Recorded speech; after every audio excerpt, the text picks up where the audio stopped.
Welcome to KimAppa. Jarrod and Robbie are here. Jarrod's back in London. That's me, by the way, in case you were confused. I know we look similar. Robbie is Are you in Chandigarh? I don't even know what city you're in, actually. I was Yeah, I about to just got say here it to really Chandigarh. confidently, and then I was like, where is he? Yeah, yeah, Chandigarh. Just got here uh, actually today. you're there for the T20 tomorrow? Yes, I am. Ah, perfect, perfect. Well, Mm. I know a lot of people want you to talk about the T20, so let's spend 7 hours dissecting England and the Ashes. Robbie, I think I don't want to put any words in your mouth, although I generally do. I don't put any words in your mouth. I think there are things about Bazball that you really like and find interesting and you think have helped in cricket and blah, blah, blah, blah, blah. But I also think there are No. things about Bazball that you think are horrible and Yeah. should be killed. But it's not all bad and it's not all good, right? So what I wanted to go through Mm. today was a bunch of things to see how both of us feel about these. I've got down 10 Bazball points right Mm. here. Mm. Okay, so the first one is the batters like to change the length of fast bowlers in Test cricket. Do you approve of that? Yeah, I don't mind that. I That's would. that's It fine. would have been weird if you said no, being you're the man who used to walk down the Yeah. wicket to quick bowlers. Yeah. I don't mind that. You want to take the attack on. You don't want to get them used to bowling Yeah. one particular length often enough and get them set. Because once that rhythm's set, it's hard to get them off that place. Did you do it much in red ball cricket? Yeah. Yeah, I played about what 150, close to 150 first class games. No, no. I know you played a lot of red ball cricket. I'm saying specifically, did you walk down the wicket to fast bowlers in red Yeah, ball yeah, I cricket? did, I did, I did, I did. Just to get them off their mark a little bit, I would do that from time to time. If I felt a bowler was getting set into a particular line, I would Mm. walk out and kind of get them to change their length a little bit, just for a couple of overs, just up the ante a little bit for a couple of overs, and then come back and allow them to think that I'm always going to attack. So just put a seed doubt in their head, and that more often than not would work. Mm. What are the kind of bowlers that you would do it against? Are there any names that people would remember? Like, is it someone like Boovy? Is he a bit too quick? Or Oh no, Pankaj Singh, the coming great through. Pankaj Singh, my personal hero. Mm. Yeah, Pankaj Singh, because he was one of those bowlers who would who wouldn't like to have the keepers up as well. Mm. Was fairly quick, late 130s, early 140s, and could get the ball to swing both ways. So when you did that to him, like a lot of the times in first class cricket, they take it on their ego and then they do different things. I would do it. There's another, I wouldn't say fast bowler, but a good swing bowler called Basant Mohanty, who can swung the ball both ways. Mm. Played for Assam, was a very accurate bowler. So would do it up against him, but he had this ability to say, "Oh, you know what, bring the keeper in, and then just negate me from walking out of the crease." And then so once he did that, then it was hard to get him off his length. You had to take a chance at some point or the other. But I would do it quite a bit to some fast bowlers. The experienced ones would completely go left field. I remember trying it once to Jeet Agarkar in a first class game, and then he started bowling way outside the off stump, and they had a 7-2 field, and then just Mm. started bowling way out, and then it suddenly didn't make sense to try and do that. But then what he would do is he would put that field and then start bowling short to me outside the off stump, hoping I'd start pulling the ball because I was such an instinctive puller of the ball. So different guys did different things, they responded differently, but more often than not, it worked. It seems now that most teams are basically going towards trying to get their wicket keepers to come up to the stumps, right? So Alex Carey, there's all these great highlights of him keeping in the last Mm. game. Blundell, I think, was the first guy we saw really do this and come up to the stumps against some pretty decently Very good fast bowlers, yeah. fast New Zealand bowlers, right? Like, willing to be able Mm. to do that. So it's not as if it's a one stop fits all, but I thought like Ollie Pope's the one that I always look at the most of his ability to come down the wicket really does allow him to play probably his best shot, which is the flick off his pads right from under his eye line. And it takes Mm. away the LBW because he's quite often just outside off stump. And it means he doesn't get bowled Mm. as much because again, he's in front of his stump. So if you were to ask me if it's a perfect tactic, it's obviously not. But if you do it once and over, it means that the fast bowler cannot just pound a length against you, right? So it does make a lot of sense. I don't know if you know much about the history, but it has happened before. Like, I think it was Dennis Compton used to come out occasionally, and he did more what you would do, I would say. He took a couple of steps down to bowlers when they first came out, as if to say, there's no lengths you can bowl to me, and occasionally would whack them back over their head. And of course, Jarrod Kimber is famous for never standing in the same place twice on the crease. So he would go all the way back to the stumps, 2 meters down the crease, and Richard Hadley would say, you can't bowl to Jarrod Kimber because there is no length. He creates his own length. So there are strong thoughts about how you do that. And if you look at Joe Root, he quite often bats deep in his crease and then comes out. I think that's a better option than probably the walk down consistently, just because you're moving your head a little bit. But if you or Ollie Pope feel comfortable with that, I think it's okay. So that's a part of Bazball that I'm sure a lot of English fans probably get upset at times. But I actually think that's not a bad part of Bazball. Yeah, I think that's a fair part of Bazball. I think that's one that you're forcing the bowler to make a change, kind of almost step out of his own comfort zone and do something more reactive than being proactive about trying to hit one particular length, and then you get them off that rhythm. Then it takes a while to find that rhythm again. So it's actually a good ploy and something I actually like about Bazball. The other thing I liked about the original idea was that they looked at their team and they were playing to their strengths, not their weaknesses, right? So before, they were picking Denley and Sibley and Burns and Jennings and all these sort of very defensive Lees, Stoneman type guys, and they weren't giving them anything. They weren't actually doing that. And so in picking your attacking batters at that stage, when Bazball started, they were still we all at least thought they were a reasonably good T20 and one-day team. They just come off winning the T20 World Cup not long before that. They were one of the teams that were higher rated for the 2023 World Cup. So again, I'm all for picking your strengths. If you if we all go nuts about the Great West Indies side, right? That's what they did. The West Indies went, our spinners aren't very good. Let's just pick all of our fast bowlers and see what happens. Again, I would say that is a genuinely good thing. The problem is when you believe that's all you can do, might be where the issue comes in. But the general principle of playing to your strengths, I think, makes sense. Yeah, it absolutely does make sense. But you have to kind of balance that out a little bit. You can't have everyone batting that way, right? I think I remember initially when Joe Root, I think, when he played kind of sedate way of playing Test cricket, right? He wasn't overtly aggressive, and there was a period of soul searching that he went through as a batter, and you could see it when he was playing Test matches where he was like, oh, can I actually play this way? Do I actually want to play this way? And then he tried playing that way for a little bit. Didn't really work out initially, but I think eventually he found a sweet spot. And I think that's really important, isn't it? I think you're right. I think what he worked out originally is he took too many risks, and there's the Wagner ball, there's the Bumrah ball where he gets caught at slips.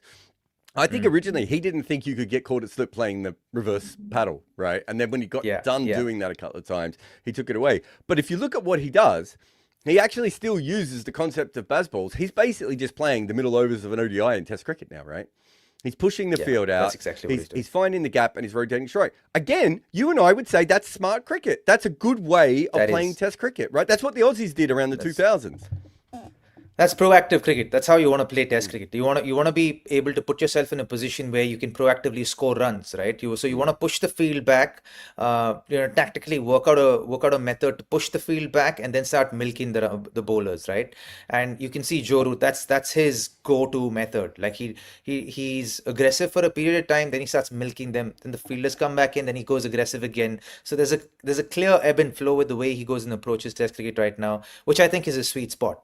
So I think that's the most ideal way you want to kind of approach Test cricket, where you're forcing fielders to go back. Virat I think also did that very well with when he was in prime form. He would actually push the fielders back and then start milking the bowlers, and then when they came back in, he'd be aggressive again. I always remember Justin Langer is a really interesting one. Justin Langer was seen as a bit of a defensive player, but if you look at what he did, it was quite fascinating. He would quite often hit like 3 or 4 boundaries to start his innings, and then he would get in, and it's because he spread the field. There was only 2 slips in there, whereas there was 4 when he started, right? He didn't have a short leg in anymore because he played a couple of big pull shots. So again, I think that's fine. Here's one I'm really interested on your views of. I think in the general principle of saying these are our most talented players and we're going to back them is a good selection option rather than the traditional way that specifically England has done it, which is 2 games in, 2 games out, 5 games in, 5 games out, 7 games in. So I think having a continuity and saying you're in this team to play this role and we're going to pick you for a long period of time and back you is better than the opposite, which is to never make changes every time someone fails. It is the most ideal way to approach a team sport. That's when you're building a sense of trust, a sense of security within the group, and then a sense of clarity of role and defining the role, and giving clarity to a player. Because you have to understand, cricket is an individual sport within a team sport. So you want to be able to define the role for the players that are playing, and you want to make sure that they have the ability to feel like, okay, I'm not working to survive in this side, I'm working to thrive in this side. I know what my role is. I know I'm going to play these 4 or 5 games. So in these 4 or 5 games, I'm going to try and make sure that I stack up performances that help my team win matches, because that's what the goal is at the end of the day as a team, right?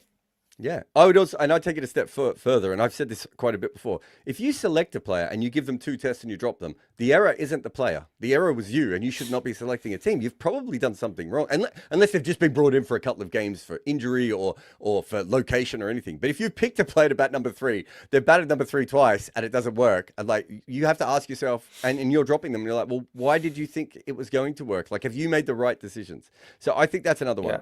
I really like when they're in the field, Robbie, and I think we talked about this during the India series. I really like when they're in the field and they don't allow players to settle into the batters to set into any kind of rhythm, right? Ben Stokes is very good at going, no, you're not just going to sit here and I'm not going to bowl these bowlers to you for the next 45 minutes each. You're not going to have one field. You're going to have multiple fields. You might have multiple bowlers. We're going to rotate through our plans until we see something that's slightly uncomfortable, right? I don't mind that as a occasional one-off theory. Yes, I think the issue is when that's all you do. Yeah, and I think that's all England have done. They've just gone with multiple kind of like plans. Every third over, there's a new bowler.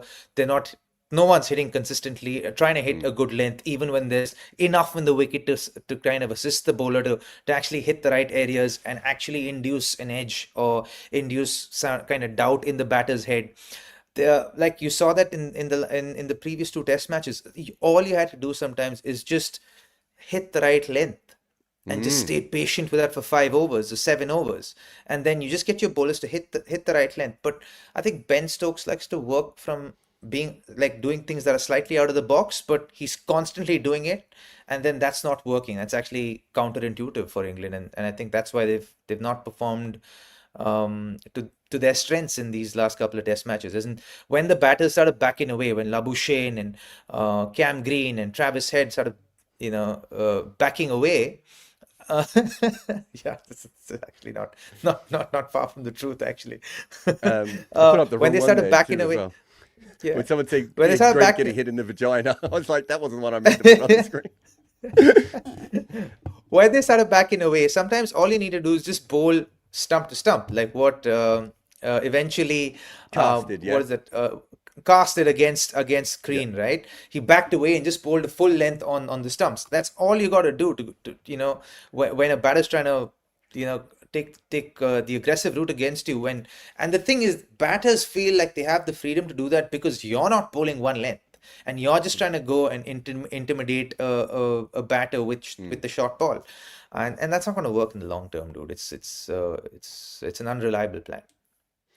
Another thing I like is that they have proper self-belief. And I know this is going to sound weird, but I follow, I've been covering the England side since 2008, right? I thought they had really good self-belief and discipline around 2009 to 2013, say. They lost some series around that time as well, but I thought they had really good self-belief. Outside of that, they've always been a bit of a, maybe Australia's better, right? Maybe South Africa's stronger. Maybe India's more skillful. And there is an element at the moment that team, up until this last couple of test matches where it might have finally been shaken, but they have like crazy self-belief in themselves. Even, I would say, in the face of an ample amount of evidence that suggests they should not have that self-belief. But again, as an athlete, you know what it's like. I always say that people say to me, how do you get along with cricketers? And I said, look, it can be tough sometimes because it's my job to be like, oh, this guy's really good at this, but he's not good at this. And we could use him in this situation. And they have to think, I'm the best player in the world. I have to go out there and smash Brett Lee back over his head, right? Like, we're not even speaking the same language at certain times, right? And so I get that you have to have self-belief, but I think, obviously, I don't even think at this stage anyone outside of McCullum or Stokes would disagree, perhaps they took it a bit too far. Yeah, no kidding.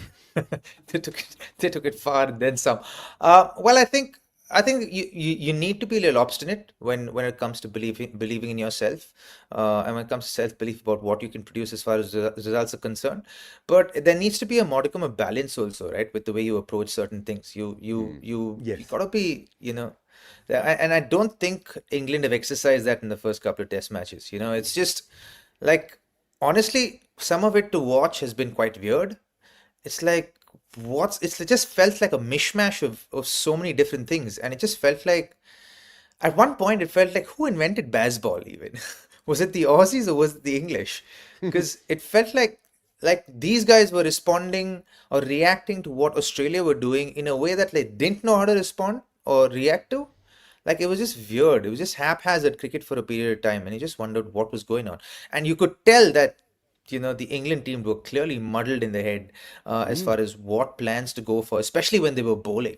And the batting, obviously, the bowling just was just appalling after a certain point. And it just felt like, what are these guys doing? We don't have time for me to get into how much I hate how they have bowled in this series at the moment. It is so bad. Okay. I would say I think I said I said 10 before, it might be 12. The first 6 things that we've mentioned there in Bazball, you can find positives in them, right? Some of them are positives, right? Like I think that some of them make a lot of sense. But let's just go back and you can look at the counterweights on all these, and some of them you've already mentioned, but they're really good at changing length, right? As we said, using their feet and understanding how to upset even spinners with the reverse sweep. You can throw the reverse sweep in there. But at all times, when they're in front, they take too many risks. So when they get ahead in the game, right, they generally take a bunch of risks when there's no reason to. They're really good at taking risks when they have to take risks. Their biggest problem is, Robbie, that they take risks when they absolutely don't need to. And that's why people keep saying Bazball with brains. And that gets back to what we were saying about Joe Root. Joe Root is still playing a slightly more risky version of Test cricket than he did before Bazball.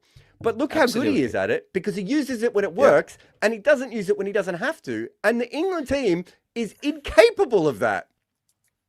And that's exactly what I was talking about a modicum of balance, to know when to up the ante and not to, right? When you have the advantage, you want to keep that pedal on the accelerator with just cruise control, not overdo anything at that point in time. Maintain that pressure on the opposition, kind of slowly bat them out of the game a little bit, and then make them feel a little hapless and a little helpless, and then suddenly you've got complete advantage of the game, and then you can just go on. I think one of the things that this England team does is that they just want to go hard all the time, right? And I think they've not figured out how to balance the going hard bit, and it feels like they want to go full tilt all the time, and they're hoping that they're going to produce results over a 5-day period. That's not going to happen. It is genuinely unsustainable.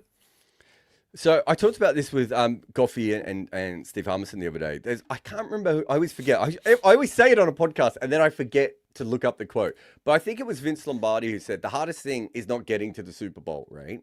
The hardest thing is getting to the Super Bowl, getting halftime, and realize what got you to halftime in the Super Bowl is no longer working, right? And you look at this England team, and that's the thing that they haven't ever worked out. The thing with Bazball is, when it first started, it was incredible because a lot of it was like a right-hand punch to the face for a boxer. Are you a boxing guy at all? No, not really. No, as Robbie moves around, he's. So in boxing, generally you lead with your less dominant hand, right? Because there's more distance to travel for your stronger punch. So you very rarely lead with your dominant hand. But there are some great boxers who would do that because they were so quick with their hands, or they would do it because they would trick someone. But once you've done it for like a round or a round and a half, Robbie, the other person's like, well, I know what they're doing now, right? It's really dangerous. And obviously if they get me with one here, it's still a trick, but I know what they're doing and I can handle that. And so then if you're going to do right hand leads, you want to do them judiciously all the way through, right? Yeah. Use the Yeah. things of I still believe that there are things in Bazball that England can do that other teams can't do. I think they have a collective team that can score at a rate that no one else can when they need to do that. Right? I think that they have this incredible method where they will, as we said before, upset the rhythm on a flat pitch so much, right? That it's almost hard for the opposition at times to score big runs. Like, I think there are really cool things that they can do that other teams can't do. But other teams are better at batting and bowling than them, right? So if you're going to have this great tactic, use it when it works. And I think that's the big thing for me of they, you look at all their things. So we said before, play to your strength. That's not a strength at that point if it's at the wrong time, right? That's the point where you just need, there are some times when they just need to, I'm going to just go out on a limb, leave the ball. They don't have to hit every single ball because that would, you tell me, you were known as an attacking batter. I'm sure there were periods where you would start to block or defend where the opposition's like, wait, what's happening here? Why is he doing this? Like, we thought we've got 4 slips in because we thought he'd keep going for the big audacious drives and he's not playing them anymore. Make them change what they're doing. The first test match with Ollie Pope and it was, who got that partnership? It was Ollie Pope and, Duckett, wasn't it? Was it the Duckett who got that partnership going? And they were batting really well, and they just wouldn't stop flirting with that ball outside the off stump. And it's like they were trying to get out. It's like, dude, just for a while, just let that ball go for a little bit. Just hold on to your horses just a little bit. You'll get on top. He'll get tired of bowling there. Just give him 5 overs of just leaving the ball there, and then come back and then refresh and then start again. Don't get me started on don't get me started on the Zach Crawley. I'm really good at driving on the up. I'm going to drive on the up all the time. And it's like, have you seen a test match in Australia before? Did anyone have this conversation with you? We're not saying don't drive on the up. We're saying don't drive on the up to every single ball, right? Exactly. Okay, so we talked about selecting before. We come back to Crawley here. It's all well and good to give players confidence and say you're going to be playing in the team for a long period of time and you're in the team for a role and we understand your numbers won't be great. But at what point when Zach Crawley is 60 test matches in and he's averaging 31, right? At what point do you have to just admit you've made a mistake, right? Like, again, this is what it's all based on the same thing. You and I agree, I think, with the general principle of you want players to feel secure so they can play their best cricket. But you also have to be able to admit as a selection group or as a team that there might just be a better option outside the side than Zach Crawley. I'm not using him as an example. I'm using anyone. No, but is there a better option than him? Because, like, see, one of the challenges with countries like England and Australia and New Zealand and all of that is that your real cream of the crop are not too many, right? So it was one of the reasons that players in England and Australia and New Zealand and all of that get a longer run than, say, countries like India or Pakistan, where the volume of cricketers are a whole lot more, right? And they get a longer run because of that. And so but that is not how English cricket has been at all. England cricket uses it's at least been that way for the last 4 years since Baz has been with the side. It's at least been that way. Yeah. So, you want to give that kind of security to your players so that they focus on performances. And Zach Crawley, when he's in good form, he is a player of high caliber, right? He does produce some really good innings. I remember that I think Ashes Test match in Headingley, was it, where he got 100? Oh, freaking fantastic 100, right? So that's the potential of the player, and they're hoping that he lives up to that potential as often as possible. And 100%. Unless they have a player who's close to that caliber, then you can say, okay, there's someone right on your heels here, right? And he's going to keep you on your toes. But if you don't have a player like that to push this guy, he's going to get in that zone where he's got the backing, he's not necessarily producing results, there's no one really threatening him for his spot. What happens then? I get everything you've just said, but you just said he needs to live up to his potential. We're 60 test matches in. He does. Yeah, I agree. See, the thing is, I agree. My question is, I don't know England cricket like perhaps you do. Are there anyone of potentially being close to his caliber to actually replace him, who can play aggressively? Yeah. So when this started, right? So when he first came in, I actually thought it was a good idea. They didn't have a lot of players who were making a lot of runs in county cricket, right? Like one of the reasons they went to Bazball is the 2 players that always made runs in county cricket were like Johnny Bairstow and Gary Ballance. There really wasn't many other players, right? Since Yeah. the start of 2023 in county cricket, Adam Lyth has 3,400 runs at 52. Now, Adam Lyth is really old. Fair enough. Alex Lees actually was playing cricket for England at the start of Bazball. You may or may not remember him. He's made 3,000 runs opening the batting at 52. Hasib Hamid has made 3,000 runs at an average of 47 and just captained a county winning side, right? Like, there's quite a few guys. Keaton Jennings is back making runs again. This is not like when they were picking But Joe aggressively or non-aggressively, do they fit the Bazball mold? No, Does Keaton Jennings fit the Bazball mold? And that's the thing, right? You got to fit that mold as well. Like, you have to be able to, like, who's the one who fits that mold? Like, you, not necessarily, not for me, but exactly. But that's my point, isn't it? You're right. You're right. But that's the norm that they've gone through. To be fair, most of those guys have 55 to 60 strike rates. We're not talking about guys with 34, 40 strike. Jennings is a little bit slower, obviously. But yeah, they are trying to score quicker. But the point is that there are some guys now starting to make runs, and I get it. They don't always care as much about first class records. And Alex Lees didn't make any runs when he played in Test cricket. Hamid probably came in way too early and is a much better player now.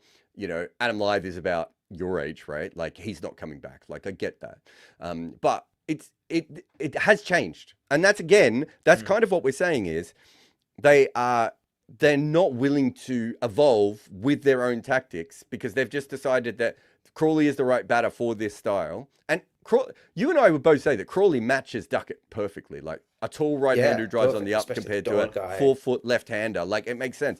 But you do also have to say, if he does ever make runs, he's going to average like 34 in Test cricket. Like, it's still going to look like it hasn't worked. And I think that's a really important one as well.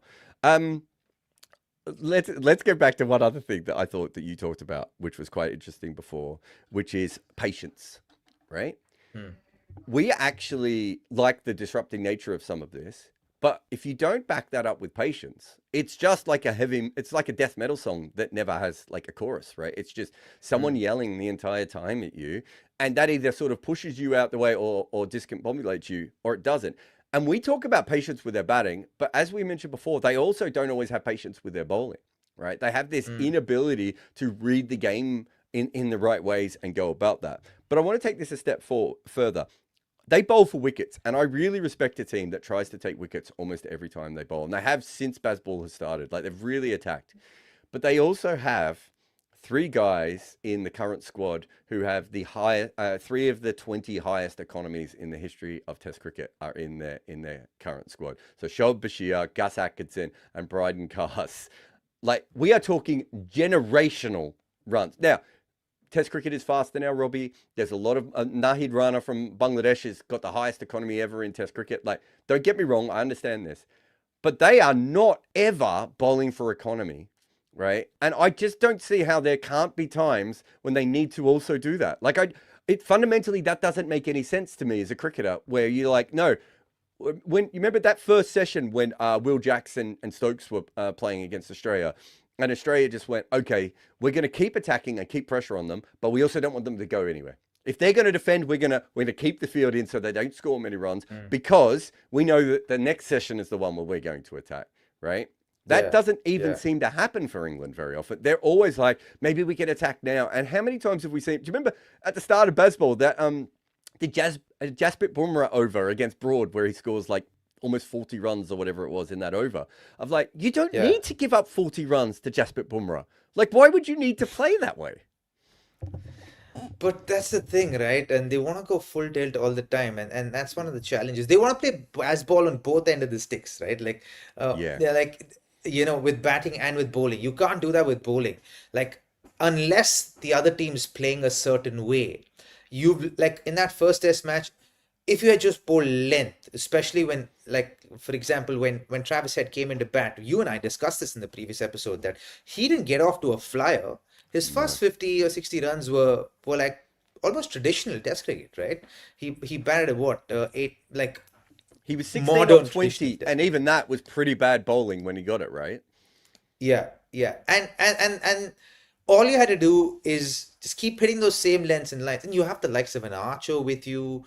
You have Wood with you have Stokes with you, who got 5 wickets in 5 overs in the first innings. All you had to do is just keep hitting those lengths. And Yeah. these guys were going to try something, and they just didn't do that after a certain point. They were so reactive that it was like, what are they doing? From the outside, it's like, this just does not make sense. Like, it did not make sense. The second test match, when they bowled the new ball, they actually bowled out their best bowlers before the evening session came along. And you and I were talking about this, and I'm like, dude, like, what's going on? Why are they doing this? Like, it's like the light's not going off at all. So this comes back to the final part of it. We've talked about the strengths and the weaknesses. We could go on. There's heaps of really interesting other subplots, like the fact that they bat so quickly in their innings that their bowlers never get a rest, which was always a question Yeah. from England fans to me. Which, so there's plenty of little things like that we could talk about. The fact that they, outside of Ben Stokes, they only ever pick people who bowl the wobble ball. They don't have the same sort of, I suppose they don't always have, as much different kinds of bowlers in their side. They haven't had as many left armers, and there's heaps of things we could talk about that is quite interesting. But basically what a lot of this comes down to is, to go back to that NFL coach who I can never remember, like, there's an element of the thing that got them to work is now not working. And it was really interesting to me. It'd be really fascinating to see how they come back in this third test, right? Because if I'm in that chain, I would have been fired in that second test if I'd been their analyst, right? Because I would have lost my mind, as you know from the messages I was sending you, right? I was losing my mind watching them, right? And I'm an Australian. I want them to lose, and I'm still like, why are you doing this? Yeah. But if I was in that, I would just be saying, guys, what are we doing that is working, and what are we doing that is not working? Right? And how do we start to play cricket in that way? Like, let's just all put our hands up and just be like, we believe some of this, and it worked for like a year and a half. And since then, it's been a bit patchy, but we've had some great moments and we've had some terrible moments. Why can't we get to the core of what actually of this we can do that no one else can do? And also the core of what we might need to do on the days that we're not doing at the moment. Right. And that's the Kool-Aid side of it, right? That's we've lost this. Oh, we're going to go on holiday for 4 days now and we're going to have some beers. It's like, you and I both know that holiday was pre-planned, and they would have had it if they won or if they lost, right? He didn't even have to mention the holiday. What he should have been saying is, look, we've got some time off, and we are now going to have a big chat and just have a look to see what's working and what's not working. They seem unable to do that as a team internally, and then they make it worse by doing the worst possible public sentiments on top of that, right? They're just being obstinate with what they believe will bring them success.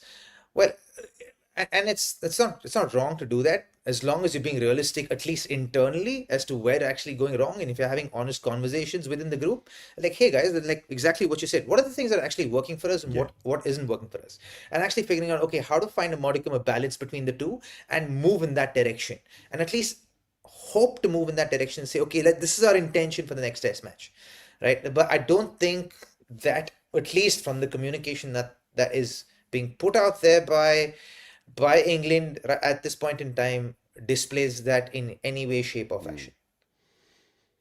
Someone's just put up a message to you, by the way, saying the Boomer 40 overs was pre-Bazball. It wasn't pre-Bazball. It was in 2022. So it was just after they started. And it was, I know this because I've got it in my note. I actually commentated on that over.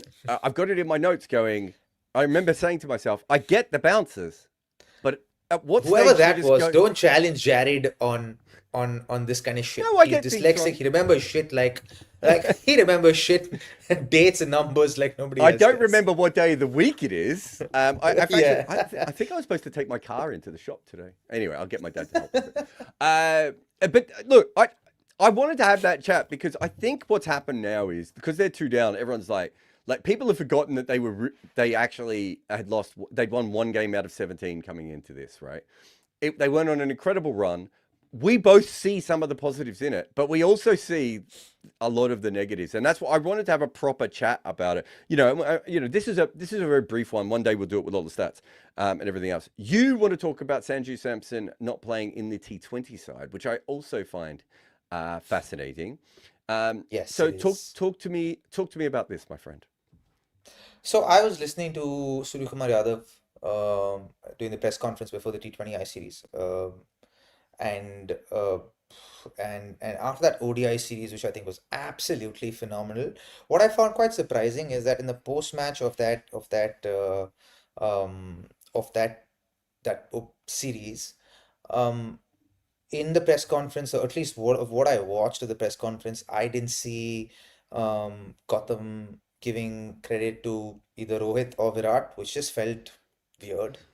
I was like, hey, here are a couple of guys who've practically battered out of their skins and shown us again how good they are and how good they can be, and kind of uh, reduce all kind of doubts, or shut down any naysayers about what they actually can do, and what they will do for India, when they're in the right kind of form. That felt strange. And then the following day, when I heard Sky speak about, only the two openers are going to be settled positions, and then the rest of them are going to be floaters, like they're going to bat anywhere. For me, I'm I'm a little skeptical about that, right? I actually think you need to have at least your top three really settled in. I think one of the reasons Surya hasn't performed as well as he has, say for Mumbai Indians, or otherwise, before he started moving up and down the batting order, is because there is no settled position. And even in T20 cricket, yes, I understand after the first 6 overs, you got to be super flexible. But in that first 6 overs, if a wicket falls down, your number three has to be a set piece. It cannot be a moving piece, right? And I think I disagree with the fact that it's supposed to be a moving piece. I think it has to be a set piece. And I think a player of Surya's caliber must be given that clarity that, okay, you're the number three, you're going to bat in number three. If the wicket falls in the first 5 overs, you're going, unless the batters get off to a flyer and we don't lose a wicket in the first 6 or 7 overs, and then say a lefty gets out, then we send in Tilak to continue to up the ante, or a Shivam Dubey if the spinners are coming on. So you're not really saying that the first three is set in stone. What you're really saying is that just for the first 6 overs. Yeah, you're the number three for this section. I think I agree with this. It's funny. I remember having a chat with a test player once about batting orders in test cricket, and I was saying that you don't want Jonathan Trott coming in when it's 200 for none. You want Kevin Peterson coming in when it's 200 for none. Yeah. But you don't want Kevin Peterson coming in when it's 10 for one, right? And as long as we can, players can understand what their roles are in teams, I think they can understand that. Yeah. I think what the issue is at the moment is that, and this is not having a go at captains or coaches who do this, Aaron Finch, Gautam Gambhir, these sorts of guys, like I get it, but there is an issue at the moment where it's a little bit less, it's like, oh, actually I've got a hunch. And that, I think, can upset the rhythm of some of those changes, right? Because at that stage, if you've got a hunch, it maybe isn't quite as clear cut. Whereas, no, we want you for the new ball, we want you for this bowler, we want you for this time period. I think makes a lot more sense than maybe some of the ways that it's done at the moment. And I'll tell you why. My argument is, right, people can say cricket it's modern cricket now, and this is how cricket is played, right?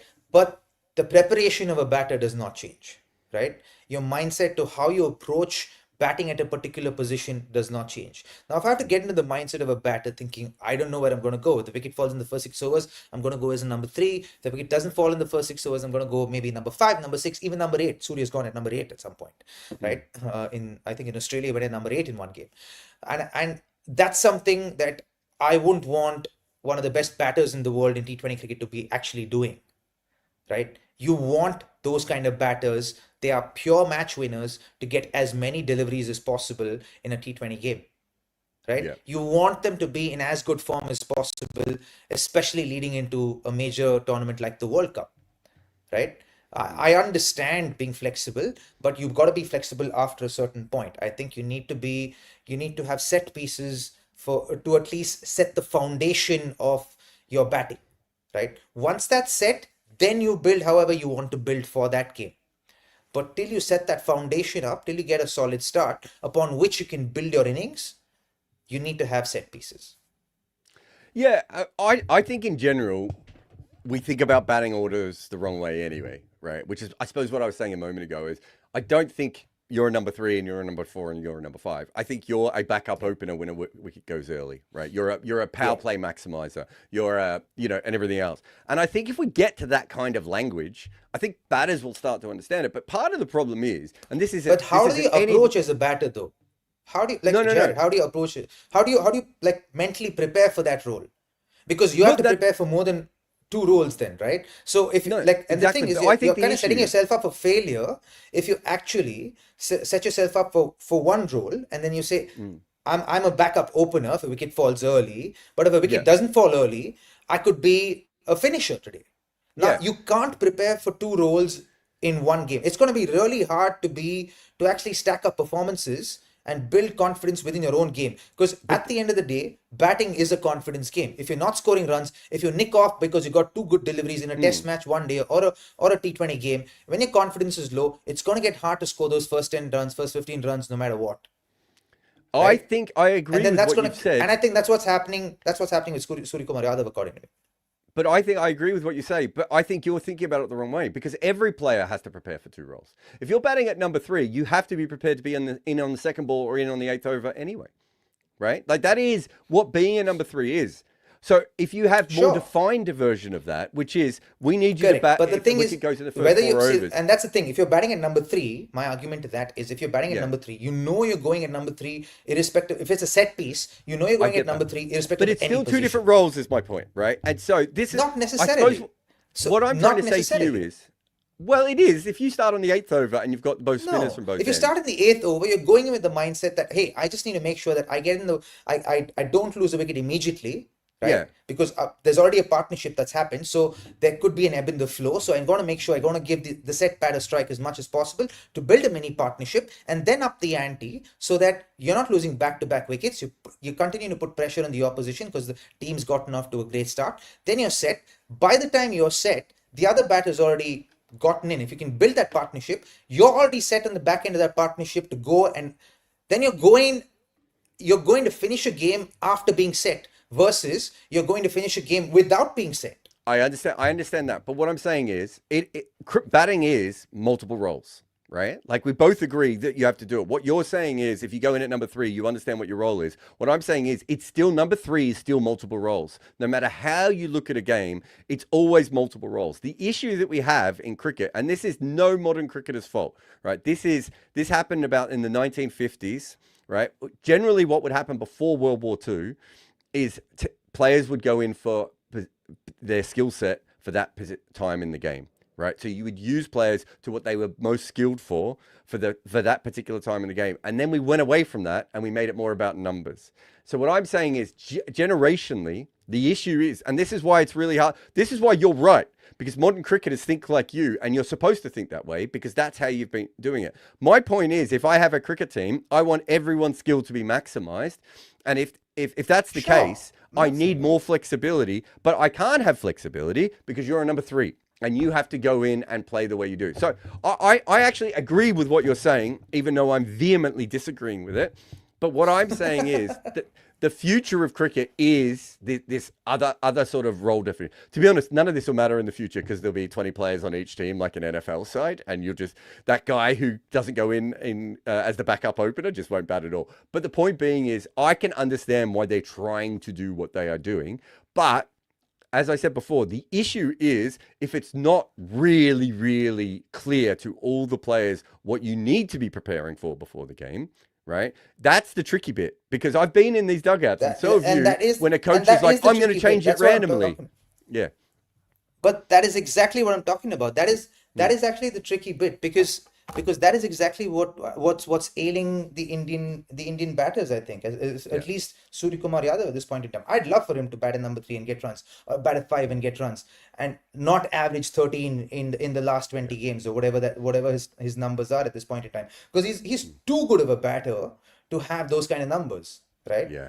And today I'm telling you, it's not affecting him because India is winning matches.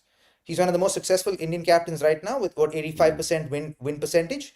If that drops if it drops, like God forbid it shouldn't, but if that drops over the next 9 games, then it starts impacting his batting and it starts impacting how he leads on the field as well. Yeah. No, I 100% agree. And also, like, there is a and certain for me, point I'm looking at it from India going. I'm sorry, buddy. I'm sorry. I'm interjecting. And why it affects me is because, like, why it bothers me is because India is leading into a World Cup at home, where it's you want to have your main batters to be in really good form going into a World Cup that you're playing at home when you're defending a World Cup.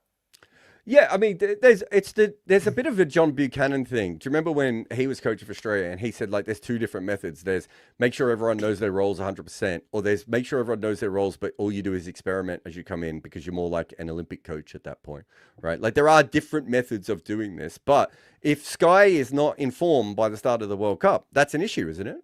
Right? Like you have to remember that the way the players think, right? The way the players think is really, really important. As you said, if you get to that World Cup and he hasn't made any runs and they lose a game that they shouldn't lose early on, that can destabilize them, right? And it doesn't necessarily need to. And the one thing I like about the batting in different positions now, and I probably would stop doing it around this time, like I want everyone to know exactly what they're doing. But in general, I like the idea of getting to a World Cup where I really want a situation where everyone has the ability to problem solve. Right, like and do that. Yeah. So there is an element of like moving people around, but if you don't have confidence in everything when you get there, I think that's very, very different. Should we? Yeah, because I think if this goes south, this will backfire on both Surya and on Gautam Gambhir, and people are anyway gunning for his head anyway right now. But it'll backfire. It'll backfire on them very badly.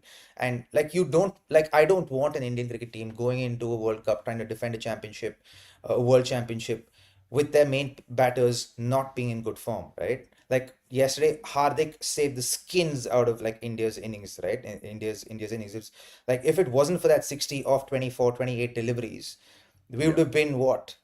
Take off 60 runs from that, or 30, 40 runs from that total, right? And that's 130, right? And yep. But those are the things that actually concern me. The other thing is Sanju Samson not opening the batting. Like that's another thing that is the question I actually asked you, and you just didn't. I ask you about Sanju Samson, and you told me about Sky. No, and then we went to Sky after that. And so, but with Sanju Samson thing, another thing he said in the press conference was that he said Shubman Gill opened for India in T20I cricket before Sanju Samson got the opportunity to open, because whilst playing cricket in Sri Lanka, Shubman went ahead to prepare for Test cricket, right? And which is why he didn't play the T20Is in Sri Lanka. Okay. Something to that extent he said in the press con, and be that as it may, in my head I'm thinking, if I'm a player and that's happened to me, I'm like, hey, you gave me an opportunity, you gave me 8 games, I've got 300s in that, right? And I've done really well. If I'm not wrong, in T20I cricket, I'm averaging the second or third highest after Abhishek Sharma. What wrong have I done to not find a spot at the top? And yes, you're giving him a run, but is there communication alive with me, alive with Sanju, where he said, okay, you know what, we're going to try Shubman out for a few games. If it doesn't work out, you jump straight back in.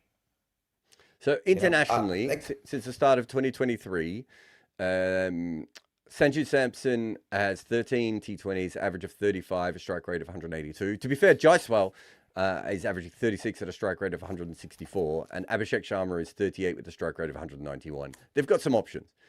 Shubman Gill in 34 games since the start of 2023 is averaging 29 with a strike rate of 140. Now, I think he's a little bit of a different batter than that of recent times. He is, and I think he's batting completely opposite than what actually works for him, what actually brings him success. He's the kind of T20 batter who gets in a little bit. He's not a Sanju Samson type of opening batter. He's not an Abhishek Sharma type of opening batter. He's the kind of guy who gets in, and once he gets in, you can't get him out. He's got to go through that rite of passage of batting those first 10 balls, batting those first 15 balls, and scoring a run a ball, or maybe striking at 120. And after that, up the ante, because once he bats those first 15, 18 balls, it's almost impossible to get Shubman Gill out. So I think he's doing something that's actually counterintuitive to his batting right now. I looked at his overall record because I don't like international T20 on their own. I don't think people play enough, and you're not always playing full strength sides and all sorts of things. It just the data's all over the place. So I usually look at IPL or top level T20 and internationals altogether. Shubman Gill has opened 78 times and he averages, where are we here? 42 with a strike rate of 150 since the start of 2023. And Sanju Samson has only opened 20 times, and most of those are for India, I think. That's because 35. He doesn't open the batting for he didn't open the batting for RR, right? And he doesn't open. So I think it's like 13 times for India and 7 times. Yeah, so it's It's still the numbers are there, man. He's striking 166, an average of 35. I think it's an interesting one because I still believe they made it more to do with future captaincy decisions and everything else. I think Shubman Gill is a much better T20 player than he was a couple of years ago anyway. So I'm not like, Yeah, he is. oh, this Without is the doubt. worst decision we've ever seen. But there are 4 really good No, it openers isn't. here. Yeah, there are. And that's the thing, right? You want to figure out like what kind of like leading into a World Cup, because that pair was working. Sanju and Abhishek was a pair that was actually working. It was a pair that complemented each other, right? And actually brought the middle order into the game, whether it worked or not, right? So, for example, it is on the back of Sanju's hundreds that Tilak came in and scored his hundreds that was scored back to back in South Africa, right? So I think that was a working piece that was changed, albeit to accommodate Shubman Gill. It's not like he doesn't deserve to be there. He of course deserves to be there, but should he be playing like Sanju Samson or an Abhishek Sharma? Absolutely not, according to me. Yeah. He should be playing like himself, and he should be playing like what actually works for him. Yeah, if you're going to pick him, let him play like himself. I'm 100% with you Just on play, that. just let him play the way he plays and scores runs. If that's not happening, if you want him to play a certain way, there is a guy in the dressing room who's playing a certain way. Let that guy go and do the job. Let's move on to some super chats. Robbie, MZ something says, Steve Smith, the best bat of his generation, genius cricket, alpha. So just so you know, the alpha wolf myth, which is why men always talk about this alpha term, has been completely debunked. It's complete nonsense. And I can tell you, having met Steve Smith, he is not an alpha. No one thinks Steve Smith's an alpha. You and I both met Steve Smith. Even if we believed in the concept of alphas, Steve Smith is not an alpha, is he? He's a nerd. He's one of us. Sumia says, Ashes is boring the last 15 years. BGT is more interesting, I think he meant, after Kohli, and South Africa's been better too. Yeah, England just lacked that fighting spirit. I did this on the Stick to Cricket, Michael Vaughan and Toughest podcast. And you love this, Robbie. They put it up before the Ashes and people went nuts. Don't know what he's talking about, blah, blah, blah. Then they put it back up after the second test. And now I'm completely right, apparently. It's just like people have like a goldfish memory when it comes to this sort of stuff. Like I'm not more right than I was a couple of weeks ago. But the point is that I think the Border Gavaskar Trophy has been more interesting and South African cricket's been more interesting. 100%. Even the World Cups. The problem isn't that the Ashes in England have been very interesting, actually. It's the Ashes in Australia have been, even when England were good in 10-11, it wasn't a particularly sexy series. Anyway. Oh, wrong one.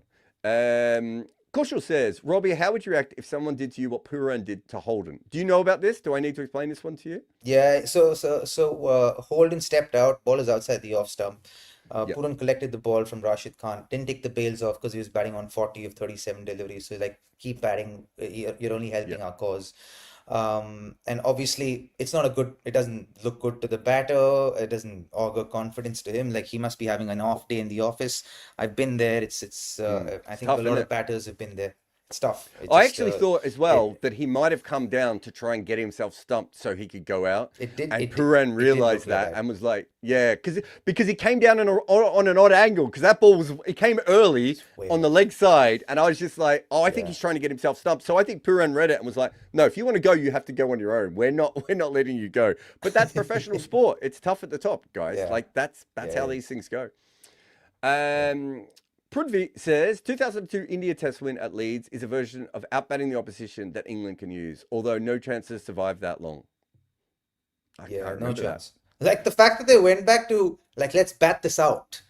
It's like, I mean, what do you guys do? There was an element, though, of like, oh, this is the cricket we want them to play. But as John Norman said on TalkSport, John's like, but this is the time that you probably want to attack because you know that the pink ball is gonna be doing something more. It's gonna be harder to see on the lights.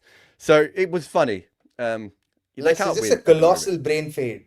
You know what it's like. You've been in this situation though, when like you're working with a team or you're playing with a team, and like you just feel like you can't win. Everything you do just goes against you. Like Usman Khawaja's back injury is like maybe the defining moment of this series, and yet no one even remembers it, right? Everyone just remembers how much England is getting smashed everywhere. Gabriel says, why do we often see an opener in Test, middle order in ODI, and vice versa for the batter? England is only good at trash talking India, and India should have won there. I don't think England's very good at trash talking, to be fair. Why do we see someone who opens in Test and middle order in ODI and vice versa?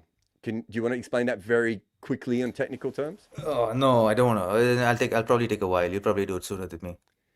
So essentially, the white ball only swings for a short period of time and only seams for a short period of time. And a lot of those middle order players who are naturally aggressive struggle when the white ball gets soft.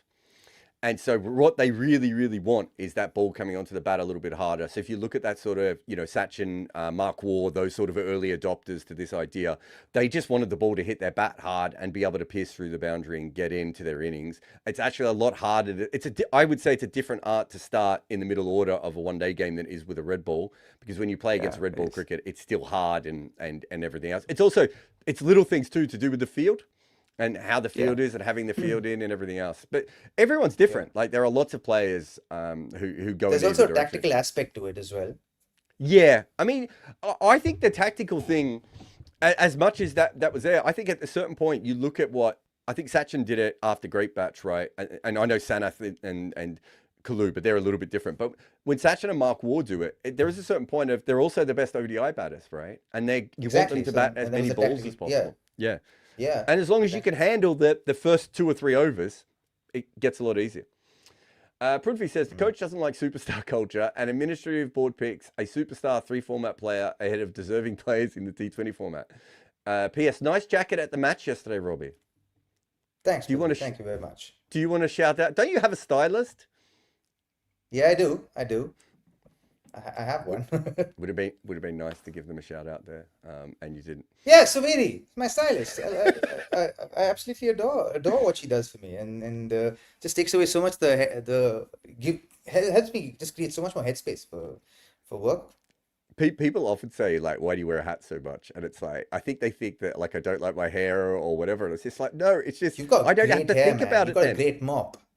Yeah, but it doesn't do the same thing on day basis. You know, like,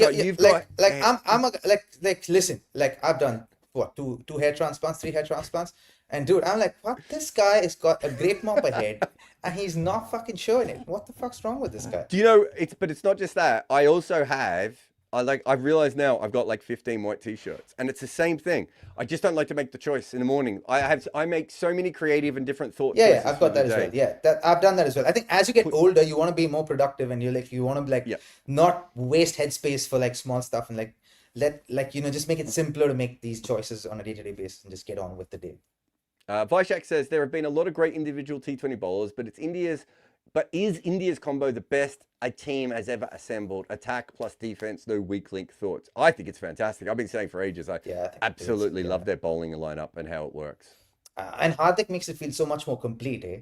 And with Arshdeep and Bumrah there at the top, it just feels like such a well-rounded, like a bowling lineup that just is so threatening all the time.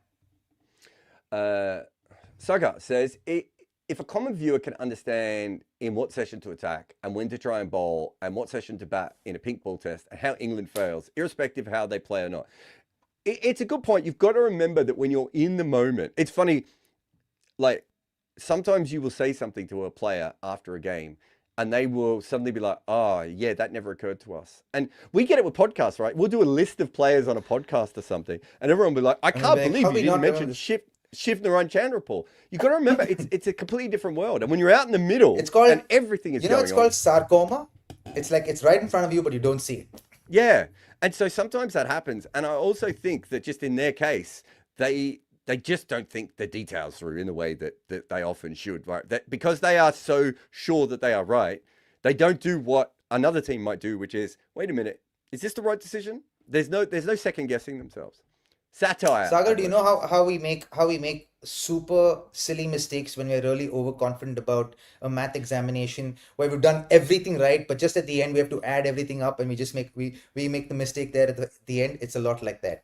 You're overconfident and you think you're right and you just go ahead and do things and you don't see what you're doing wrong. Abhilash says, satire. Ben Stokes in the middle of the Adelaide Test will offer a handshake to Cummins for the series. I joked in the second Test that the most Bazball thing would have actually been for Stokes to declare when behind and lose the game. And just be like, we're not going to come back and win this, guys. Let's just call it here and just head off, right? And I was thinking the same thing for the third Test of like, maybe we'll just play golf. Do we have to go and play the test matches? It's bad when you get to this level. Jack says, GG was saying Gill injury contributed to India losing the first test. Then shouldn't he also consider the Wokes injury that made 2-2 possible? Yeah, that's just the coach talking up his team. That's what they do. It's not his job. It's not. I think some people forget that it's not McCullum, and you can hate McCullum or Gambier as much as you want. It's not their job to be objective about the truth for the outside viewer. They're talking for the team, right? They're trying to tell the team what they want to say. They're like, oh, we would have won that test if it wasn't for Gill. And it's like, yeah, okay, you and I, Jack, can go back through the tape and go, what about all these other games when someone got injured, right? Like, Justin Greaves and that incredible 100. There's a few injured and tired New Zealand bowlers involved in that one as well. But that's not the way he has to look at it. And it's not the way the team looks at it. Anyway, that's me and Robbie. We'll go before Robbie's patchy Wi-Fi gets any patchier. I haven't seen Robbie's patchy eyes. Wi-Fi? What the heck? Oh, it's coming on my end. The lighting's not great. Oh, maybe it's I think my eyes, it's just the light here is not great. It's so bad, the light, in fact, that I've forgotten that you're wearing a Sacramento Kings top, and it's a very good looking top. You just wanted to say that at the end, didn't you? You just want to take a dig at me, right? Not one mention of World Test Championship this Ashes. No, it's been mentioned quite a bit because of South Africa. But I don't know where you've been following stuff, Virish. But yeah, so I'll say one thing. Generally, as bad as English cricket has been, they have not been as bad as the Sacramento Kings. But we'll be back shortly for more KimAppa. You'll be able to see Robbie commentating, and I don't know, you'll be able to see me wherever you see me. And we'll see you again very soon. Goodbye.